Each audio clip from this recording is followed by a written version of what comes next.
Questo arte. Questo. Telepa.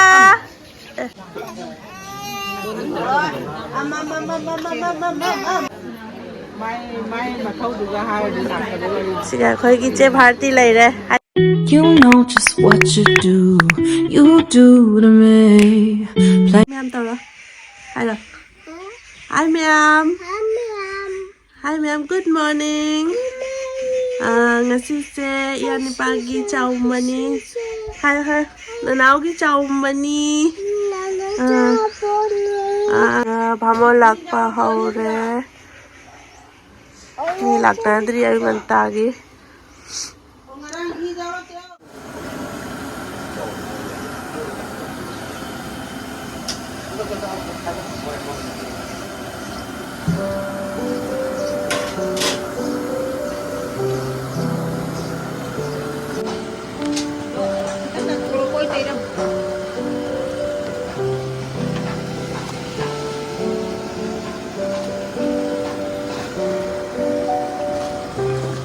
Hi Telepa.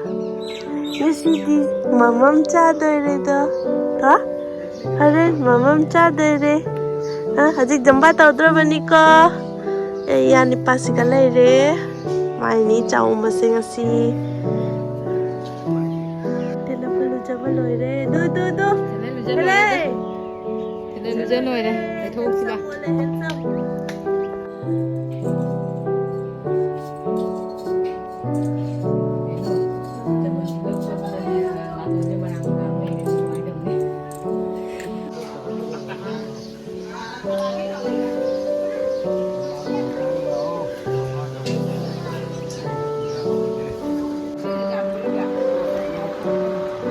Questo arte.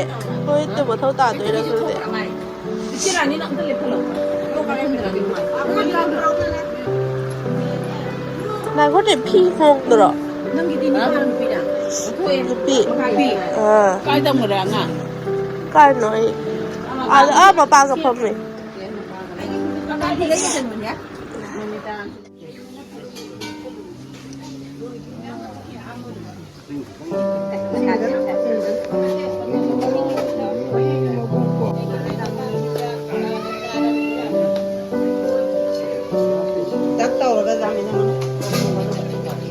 Telepa.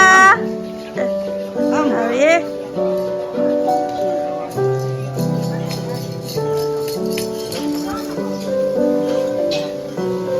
Nangam ta phamino na da.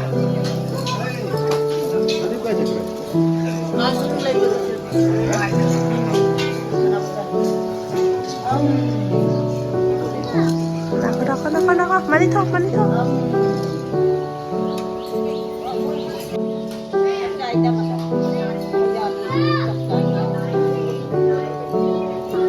Pepe, tolong donde.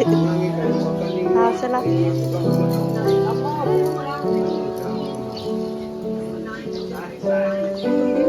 Cangino, mani cangino.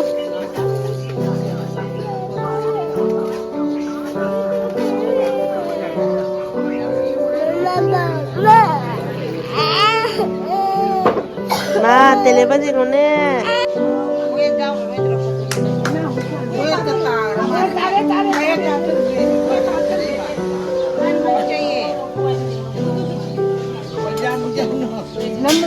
Koy jel akan. Telepa.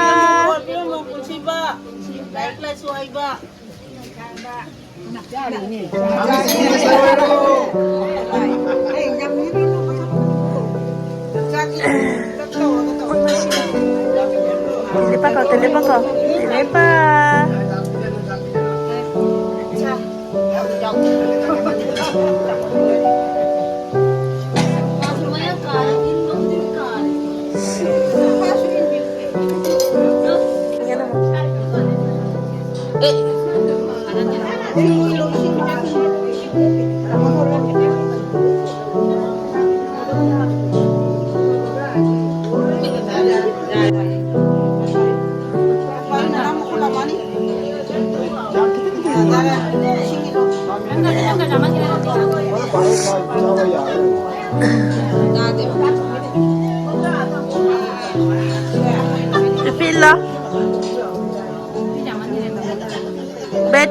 करो बैठ के इन करो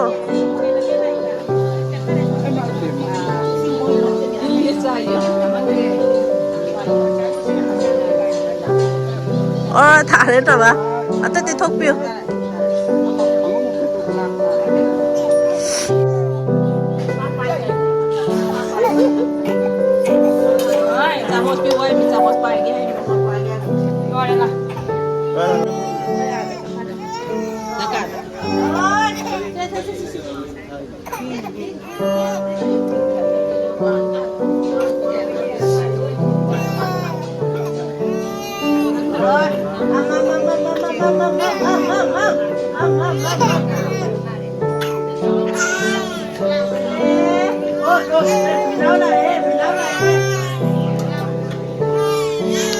Ê. Ây da.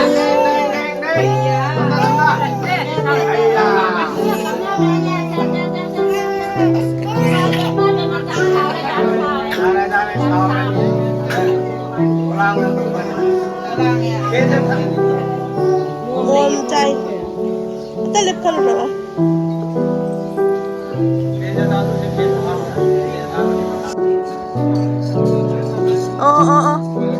Láo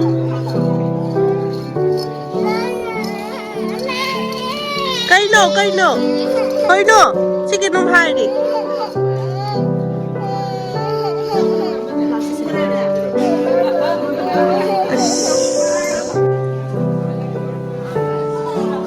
Sina ko'y doon chalay resika may masulupaga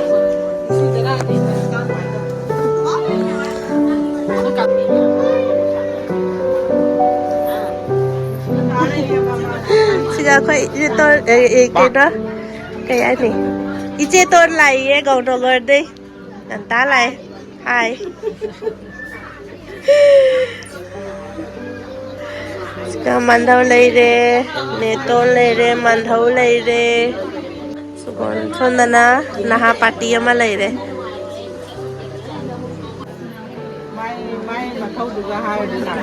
Sika khơi iche party lấy re hai tờ ơi bem hai tờ rồi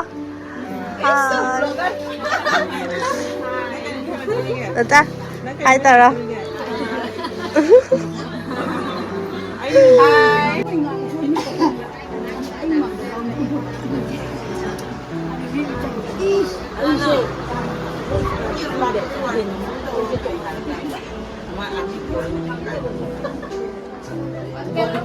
Gốc men đã tạp rồi.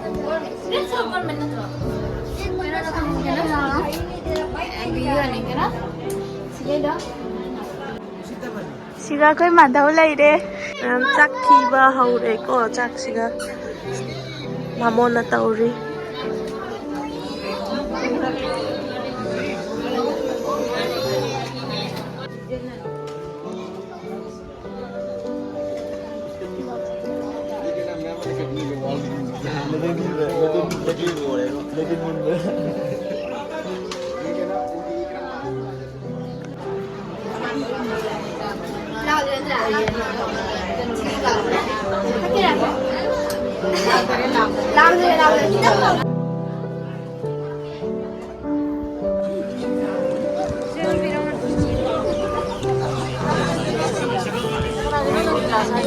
Em hajik ko chau maloi na mi loi chat na khare do khoi manak ta so khoi amogi ma chanupi ningon punchiron lau balai ba du do punchiron hap pa ke khoi hajik chat li ni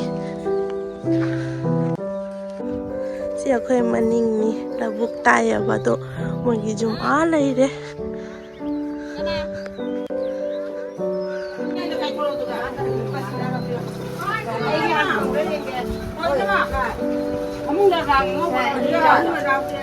Asik aja om ini.